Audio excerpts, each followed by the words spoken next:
সকাল হয়ে গেছে, সূর্যদেব তার আলো ছড়িয়েছেন, কিন্তু কৈলাস যেন এখনো ঘুমের রাজ্যে। সকলে অলস হয়ে পড়েছে, যেন জীবনের কোনো লক্ষ্যই নেই। এ কি অবস্থা!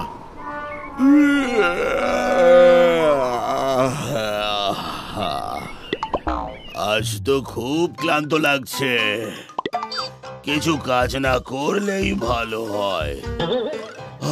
আর একটু গড়িয়ে নি।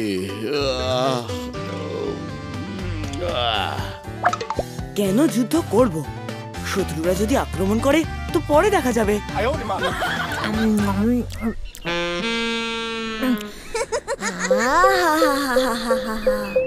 খাওয়া আর বিশ্রাম, এই তো জীবন।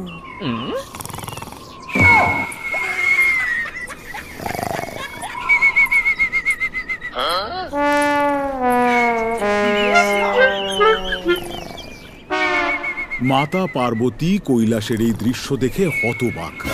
তার চোখে হতাশার ছাপ। তিনি চিন্তিত মুখে দাঁড়িয়ে আছেন। এ কি হচ্ছে? আমার কৈলাসে সবাই এত অলস হয়ে গেল কবে থেকে?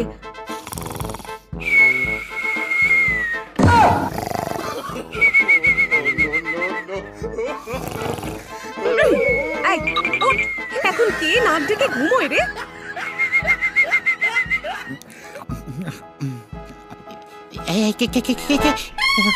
ও মা, আচ্ছা আচ্ছা।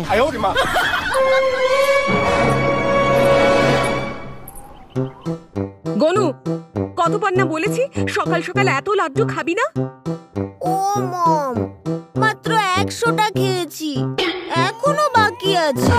তুমি এখন খাওয়া নিয়ে বলো না, যাও তো এখান থেকে, একটু ঘুমোতে দাও। আমি একটু বিশ্রাম করি, তারপর আবার খাবো। কি? সকাল থেকে উঠে করলিটাকে যে বিশ্রাম করবি?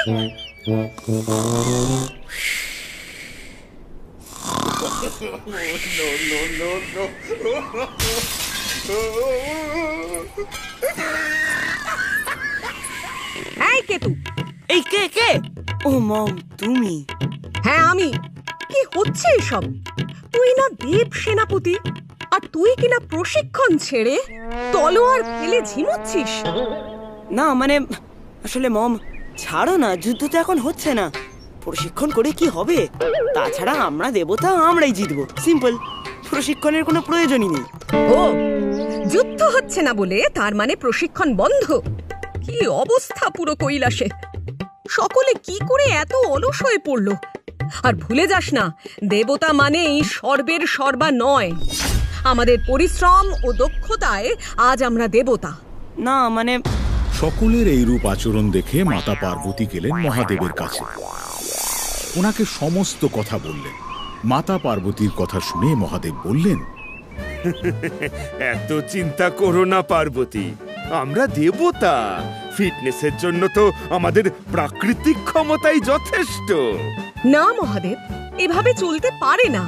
গণেশ শুধু লাড্ডু খেয়েই মোটা হয়ে যাচ্ছে, নন্দীও কেবল বিশ্রাম নিচ্ছে। কৈলাসের সবাইকে ফিট হতে হবে। এভাবে চললে তো সবাই অলস হয়ে যাবে। ফিটনেস দরকার। তা তো দরকার।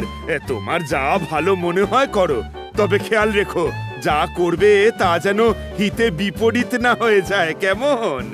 হিতে বিপরীত আবার কি? ফিটনেস কি কারো খারাপ হয় নাকি? না গৌরী, আমি তা বলিনি।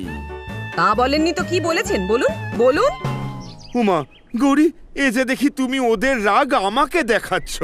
বলছি, তুমি কি ওদের সঙ্গে আমাকেও ওদের দলে নাম দিতে বলবে নাকি? আমি কিন্তু ঠিক আছি, একদম চিক চ্যাক সিক্স প্যাক। এই দেখো। আপনিও না মহাদেব? এই তো আমার গৌরীর মুখে হাসি।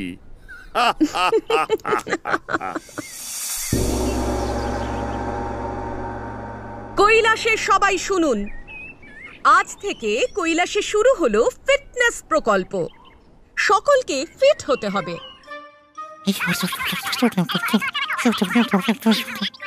মাতা, এর মানে মোদক বন্ধ?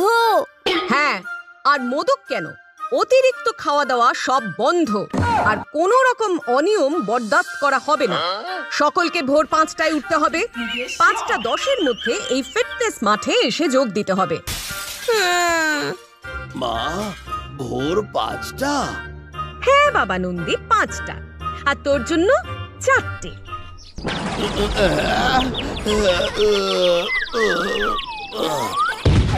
নারায়ণ নারায়ণ, মাতা পেন নাম হই। ও নারদ, তুমি হাজির? কি বলেন না আপনি? নারায়ণ নারায়ণ, আমি না এসে থাকতে পারি? কৈলাসে এত বড় একটা উদ্যোগ, কৈলাসের ইতিহাসে প্রথমবারের মতো ফিটনেস সেন্টার চালু হচ্ছে। এবার সবাই পাথরের মতো শক্তিশালী হবে। খবরটা ভালো করে দেখে গিয়ে 3 লোকে টেলিকাস্ট করতে হবে না? হ্যাঁ, ওটাই তো তুমি ভালো পারো। পাড়ার কাকিমাদের মতন কুটকাচালি না করে যোগ ব্যায়াম করতে এসো। এই ছেড়ে ছেড়ে মনে হচ্ছে আমাকেও নন্দীর মতো মাথা ঘুরে পড়ে যেতে হবে। পালাই বাবা। গেছে আপদটা। আর যদি কারোর কিছু জিজ্ঞাসা থাকে তাহলে বলতে পারো, আমি কিন্তু কোনো অনিয়ম বরদাস্ত করব না। মম, তাহলে কি খেতে হবে? শাক সবজি, ফলমূল, বাদাম, আর সকালে যোগ ব্যায়াম, বিকালে দৌড়।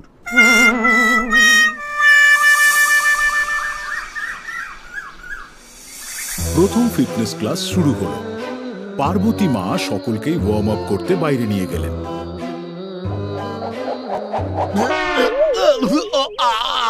ওরে বাবা রে, এ দড়ি তো ভাত হয়ে গেল।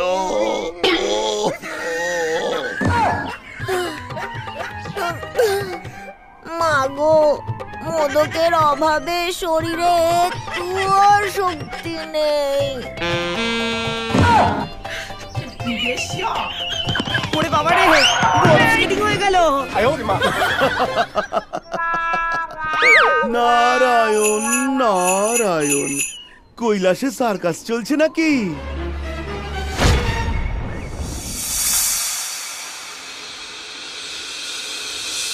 এইভাবে চলল বেশ কিছুদিন। মাতা পার্বতী সকলকে সকাল বিকেল প্রশিক্ষণ দিতে থাকলেন। সকলকে বেঁধে ফেললেন তার ফিটনেস প্রশিক্ষণের কড়া নিয়মে। কিন্তু কিছুদিনের মধ্যেই যেন তার কঠোর নিয়মের কড়া প্রভাব দেখা দিল কৈলাসে। সকলের মুখের হাসি চলে গেছে। কৈলাসে যেন আর কোনো প্রাণ নেই। সকলে ক্লান্ত, বিধ্বস্ত। একদিন সকালে ওয়ার্ম আপ করতে করতে, মা, আমার ভালো লাগছে না। মোদক ছাড়া জীবন বৃথা। আমি ঘুম ছাড়া থাকতে পারি না। মাতা, আমাকে একটু ঘুমোতে দিন। মাতা পার্বতী সকলের দিকে তাকিয়ে দেখলেন সকলে যেন কেমন একটা বিষণ্ণ। তারা যেন তাদের কঠোর নিয়মের বিরুদ্ধে কিছু একটা বলতে চাইছে। ঠিক তখনই সেখানে এসে উপস্থিত হলেন মহাদেব। কি দেখছো গৌরী? তুমি তো কৈলাসকে হাসি খুশি সুস্থ দেখতে চেয়েছিলে, কিন্তু তোমার কৈলাসের আজ কি অবস্থা গৌরী? তোমার কঠোর নিয়মে আজ সকলের হাসি কোথায়? এবার বুঝতে পারলে আমার বলা কথা হিতে বিপরীতের অর্থ? হ্যাঁ মহাদেব, আমি ভুল করেছি। ফিটনেস দরকার, কিন্তু তার সঙ্গে মনের আনন্দও দরকার। জোর করে বা কঠোর নিয়মের চাপে কখনো ভালো করতে গিয়ে ভালো হয় না, উল্টে তার খারাপ প্রভাবই পড়ে। হ্যাঁ গৌরী, এবার থেকে ব্যায়ামের পাশাপাশি মাঝে মধ্যে উৎসব হবে। গণেশ মোদক পাবে, নন্দী ঘুমোতে পারবে, তবে সেই সঙ্গে অল্প শরীর চর্চাও করতে হবে সকলকে। মা, আমি আবার মোদক খাবো? খাবে তো, হ্যাঁ খাবে, তবে ব্যালেন্স ঠিক রেখে, বুঝেছো? ইয়ে! সুস্থ দেহ, সুখী মন, হাসি থাকুক সারাক্ষণ। সুস্থ দেহ মানেই শুধু ব্যায়াম নয়, হাসিও দরকার। সুস্থ থাকুন, আনন্দে থাকুন।